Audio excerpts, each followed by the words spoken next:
Hey, what's up? It's Kev here. Thanks for tuning in. Little coffee house episode today. It's just you and me sitting here having a little Joe. You can have tea if you want, of course, or if you don't use caffeine, maybe just a cool glass of water. Let's talk today about career paths, right? And being proudly unemployable. I'm assuming if you listen to the show that, like me, you are proudly unemployable, which is bucking the system, right? Like, that's kind of still how it goes in most cultures, at least here in North America and a lot of Europe. Grade school, college, career, and you dive right into it. Some countries require you to give service for a couple of years, which I think is probably pretty smart and logical. But when I quit stand-up comedy and got off the road after 10 years of that, man, I was stuck, right? A decade of driving all over the United States, sleeping in dingy motels and talking dirty to strangers for laughs was incredibly fun. I ain't gonna lie. It was a great way to spend my 20s. But when it was time for me to pull off the road and find a new line of work, I realized really quickly that comedy had left me woefully unemployable in the real world. Because I started doing stand-up when I was 18, and I was on the road as a comic full-time by the age of 20. So aside from a few short-lived stints, like washing dishes and detailing cars before comedy, I had nothing to put on a resume.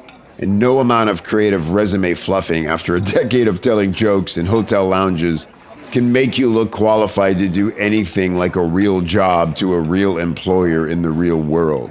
And I'm sure the bemused look on my face sitting across from anyone called a human resource officer did nothing to convince them that I was someone they should hire, right? I mean, come on, who was I kidding? I'd spent a decade skillfully avoiding anyone called officer.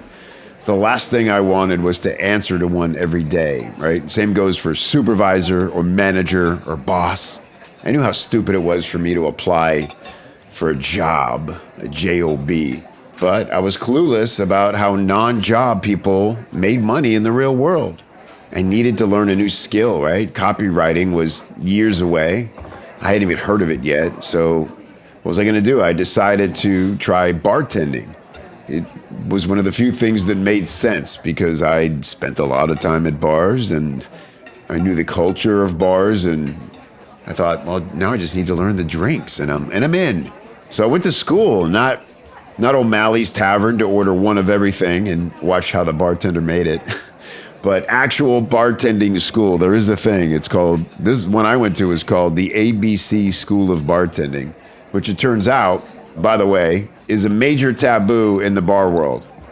Apparently, like going to bartending school, right? Because apparently real bartenders actually do get their education leaning on a plank of pine, sipping through every mix of every bottle, or at least they claim to. But I was, one, not that in love with booze, and two, needed to find work fast. So aside from the quick education, the thing that appealed to me most about enrolling in the ABC School of Bartending was that they offered a job placement service. And to my surprise, I actually landed like 3 different gigs from ABC. Each one, though, it turned out, was more comically wrong for me than the last one. Like, it was, those first jobs were fish out of water would have been a welcomed comparison. The one bartending gig that still occasionally haunts my sleep was a very short-lived stint at a high-end Chicago steakhouse where they prided themselves on their selection of port wines, which was not something we covered at ABC, nor did the steakhouse bother to quiz me or educate me on port wines. So it was like ready, pour, aim. I'll never forget how ignorant and out of place I felt standing alone behind that elegantly marbled bar in a stiff-collared black button-down, trying like hell to pretend I understood the foreign-sounding words people were saying to me. Customer would say, 2 pours of the Quinto Velarde Adelaide. Me. This one with the round topper thing? The other jobs I got through ABC were less intense, but equally wrong for me because they felt too much like jobs. Uniforms, name badges, time clocks. What was this disturbing world of rules and policies and managers and supervisors? Then I landed my best and last bartending gig through a friend of a friend who worked there. It was an old school blue collar beer and a shot joint in Old Town Chicago. Now we're talking. Finally, somewhere I fit in. Good people, good jukebox, family owned since the 50s, and not a port wine on the shelf. I worked there for a couple of years and made pretty decent money, all the while dreaming I'd find some way to earn a living as a writer. I dabbled with screenwriting, joke writing, TV sitcom writing, and then journalism. I enjoyed them all, but the path to earning real money seemed heavily guarded by decision makers and catch-22 experience required scenarios. That's why when I finally discovered direct response copywriting, my spine literally tingled, because for the first time, I'd found an industry where the rules actually favor the freelancer. If you can write decently well and adapt the psychology of selling into print, it is possible to start earning money with little experience and deal directly with the person paying you, which is a big bonus. Because all the other writing jobs mean dealing with some twice-removed gatekeeper with their own political power dynamics blocking you from the gig. In freelance copywriting, the only barrier to getting paid is you.